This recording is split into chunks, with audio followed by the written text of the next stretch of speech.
राधे राधे, जय श्री कृष्णा। दोस्तों, आप सभी का स्वागत है आपके अपने चैनल भगवत कथा पर। दोस्तों, चैत्र नवरात्र 9 अप्रैल 2024 दिन मंगलवार से शुरू हो रही है। दोस्तों, माँ दुर्गा के विभिन्न रूपों की आराधना का नवरात्रि में विशेष समय होता है। आपको बता दें, यह 9 दिन माता के भक्तों के लिए बेहद खास होते हैं। जी हाँ दोस्तों, माँ की उपासना के लिए इस दौरान भक्तों द्वारा 9 दिनों तक उपवास रखा जाता है, जिसमें कुछ भक्तों द्वारा नवरात्रि के प्रारंभ और अंतिम दिन व्रत रखा जाता है। आम तौर पर जब उपवास किया जाता है तो वह सिर्फ एक दिन का ही होता है, लेकिन नवरात्र में लगातार 9 दिनों तक उपवास करना सख्त अनुशासन का प्रतीक होता है। दोस्तों, इन 9 दिनों में उपवास के दौरान ये भी एक बड़ा सवाल होता है कि शरीर में ऊर्जा बनाए रखने और भूख पर काबू करने के लिए क्या खाया जाए और क्या नहीं। दोस्तों, आज के वीडियो में हम आपको बताने जा रहे हैं कि उपवास के दिनों में आपको क्या खाना चाहिए और किन चीजों से परहेज करना चाहिए। अगर आप पहली बार नवरात्रि का व्रत रख रहे हैं तो ये बात आपके लिए और ज्यादा महत्वपूर्ण न हो जाती है। फास्टिंग के दिनों में पोषण से भरपूर फलाहार लेकर आप माता की आराधना में मन को अधिक एकाग्र कर सकते हैं।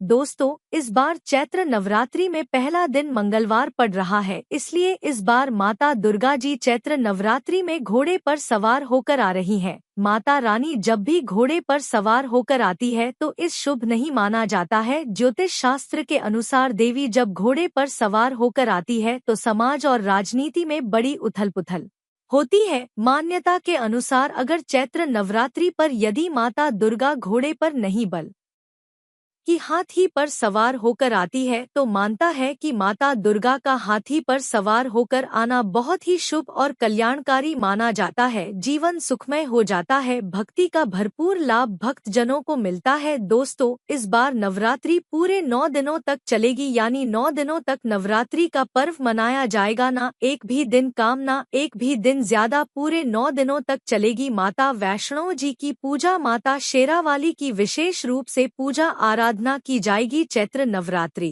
का पहला व्रत 9 अप्रैल को रखा जाएगा और अंतिम व्रत 18 अप्रैल दिन मंगलवार को रखा जाएगा और 17 अप्रैल को कन्या पूजन किया जाएगा, जो कि इस दिन नवरात्रि समाप्त हो जाएंगे। दोस्तों, आपको बता दें, 9 अप्रैल को घट स्थापना का मुहूर्त सुबह 6:30 से 10:14 तक रहेगा। दोस्तों, चलिए अब जानते हैं नवरात्रि में कौन कौन सी सब्जी नहीं खाना चाहिए और कौन कौन सी सब्जी खाना चाहिए और कौन सा फल खाने से व्रत टूट जाता है। आइए जानते हैं नवरात्रि में क्या खाएं और क्या नहीं खाएं और क्या पीना चाहिए और कौन सा फल खाना विशेष और शुभकारी माना गया है। आज हम आपको विस्तार से बताएंगे, लेकिन आगे बढ़ने से पहले माता रानी के सच्चे भक्त इस वीडियो को एक लाइक अवश्य कर दें व चैनल को सब्सक्राइब भी कर ले और कमेंट बॉक्स में जय माता दी जरूर लिख देना। दोस्तों, शास्त्रों के अनुसार बताए गए व्रत किसी भी प्रकार के क्यों ना हो, उनसे जुड़े नियमों का पालन करना अति आवश्यक माना जाता है, क्योंकि जो मन के मुताबिक किया जाए वह संघर्ष नहीं कहलाता। कहा जाता है कि मनोकामना को पूर्ण करने के लिए थोड़ा सा संघर्ष यानी कि तपस्या तो करनी ही। दोस्तों, कई लोग ऐसे हैं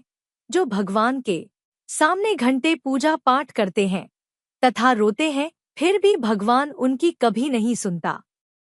दरअसल जब आप सच्चे मन से ईश्वर को पुकारते ही नहीं है तो भला वह आपकी पुकार कैसे सुनेंगे। दोस्तों, यह तो थी वह बातें जो भक्त और भगवान के बीच की है। अब हम जानते हैं नवरात्रों के दौरान क्या नहीं खाना चाहिए और क्या नहीं पीना चाहिए और कौन सा फल खाने से व्रत संपूर्ण और सफल हो जाता है। दोस्तों, नवरात्रि के दिन सेब जरूर खाना चाहिए। शास्त्रों में बताया जाता है कि भगवान के भोग में सेब आदि जरूर अर्पित किया जाता है। अगर आपका व्रत है तो आपको सेब जरूर खाना चाहिए। केला, पपीता, तरबूज और मीठे अंगूर जरूर खाना चाहिए। इन फलों से व्रतधारी को शक्ति मिलती है और व्रत संपूर्ण हो जाता है। शास्त्रों में बताया जाता है कि नवरात्रों के दिनों में सीताफल जरूर खाना चाहिए। सीताफल खाने से 20 ऐसी बीमारियां हैं जो खत्म हो जाती हैं। माना जाता है नवरात्रों के दिनों में सीताफल का घर में प्रवेश होना बड़ा ही शुभ माना गया है। सीताफल खाने से नवरात्रि का व्रत सफल हो जाता है, क्योंकि इसमें माता पिता का आशीर्वाद मिला हुआ होता है। माना जाता है भगवान राम के वनवास के दौर में माता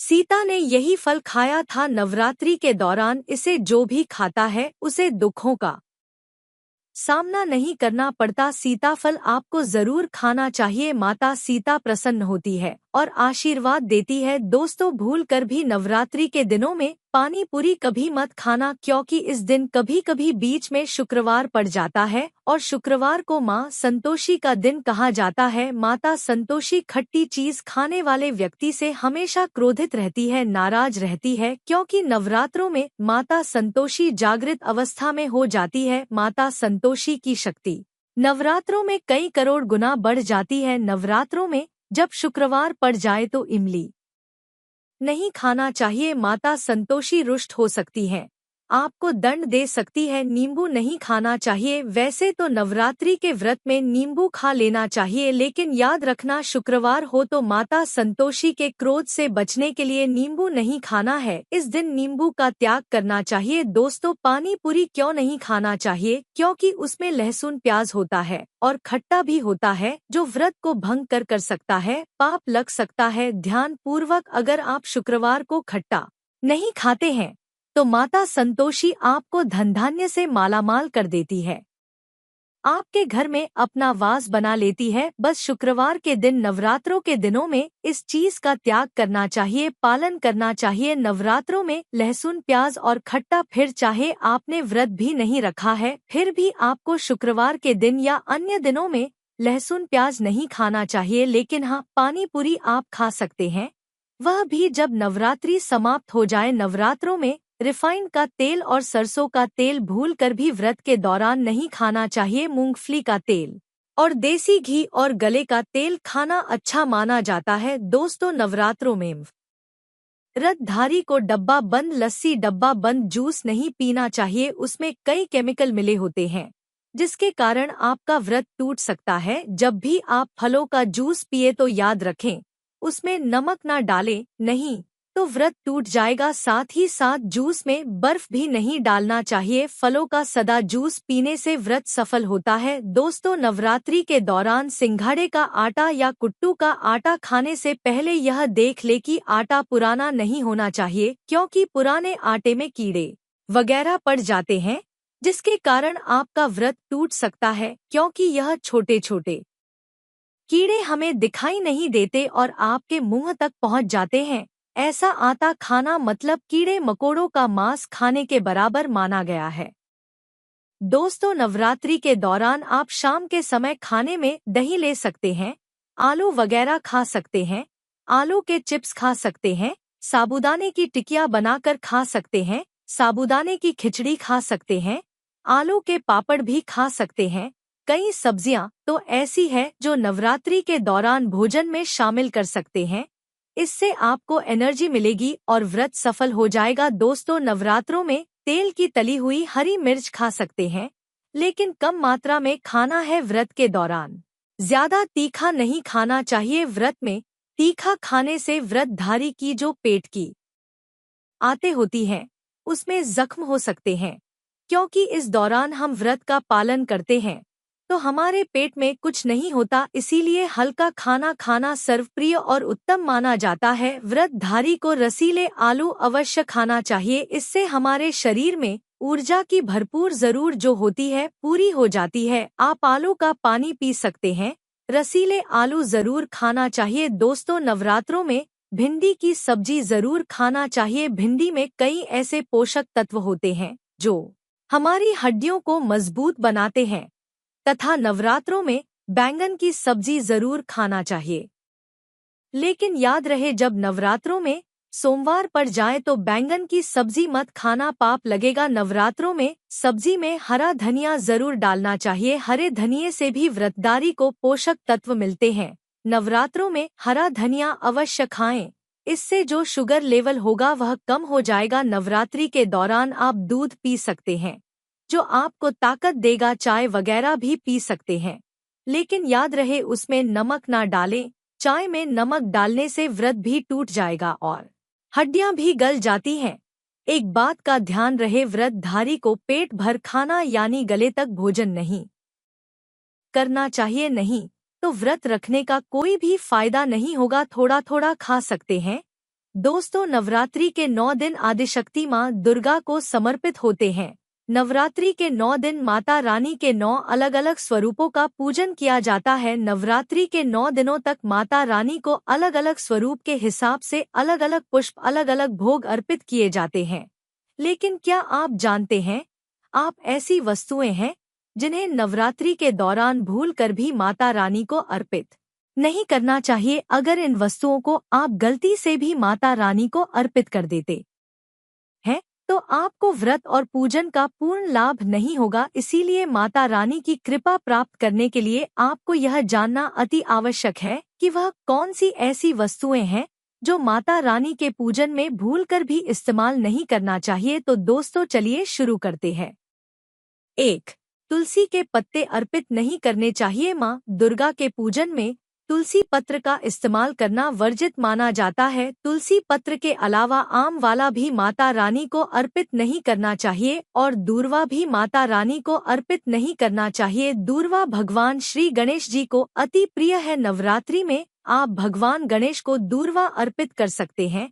भगवान विष्णु जी को तुलसी के पत्ते अवश्य अर्पित कर सकते हैं, लेकिन माता रानी को भूलकर भी तुलसी के पत्ते या दूर्वा अर्पित ना करें। माता रानी को सफेद फूल भी अर्पित ना करें। माता रानी को सदैव लाल रंग के फूल अर्पित करने चाहिए। लाल रंग के फूल माता रानी को अति प्रिय है। खासकर माता को गुड़हल और कमल के फूल अति प्रिय है। शास्त्रों में बताया जाता है कि घर में माता रानी की दोया या फोटो नहीं होने चाहिए। इस बात का भी आप विशेष ध्यान रखें कि माता रानी के पूजन में कोई भी खंडित चीज इस्तेमाल न करें, जैसे कि चटका हुआ या टूटा हुआ दीपक या फिर चटका हुआ कोई बर्तन। साथ ही यह भी ध्यान रहे कि लोहे की और प्लास्टिक के बर्तन आप माता रानी के पूजन में इस्तेमाल न करें, क्योंकि प्लास्टिक के चीनी बर्तन हड्डियों के पाउडर से मिलकर बनते हैं। ऐसा ना करें।